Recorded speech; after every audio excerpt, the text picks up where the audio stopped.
Welcome to the Slop Temple. We pray this video helps. You start by cleaning and selecting your data. This matters because charts reflect raw structure. Once done, highlight the full range including headers so Excel uses labels automatically.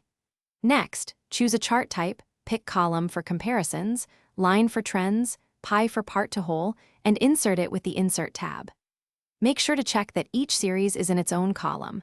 Otherwise, Excel may group values incorrectly and produce misleading visuals. Once the raw chart exists, refine what it shows by using Select Data to rename series, add ranges, or switch row/column so categories align. Then format axes. Set minimum/maximum major unit and choose date axis when plotting time so spacing is correct. After that, add chart elements, title, legend, grid lines, data labels to make it readable. These changes control both appearance and interpretation, so adjust formatting and colors. You finish by polishing layout and saving styles as a template if you'll reuse the look. Once satisfied, export the chart by copying as picture, embedding in a report, or saving the sheet as PDF for distribution. If numbers don't match your expectations, first check the selected ranges, header rows, and any hidden rows or filters.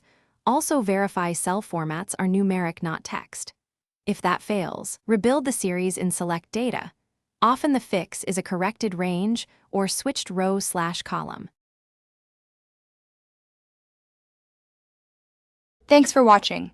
Consider subscribing if we helped you.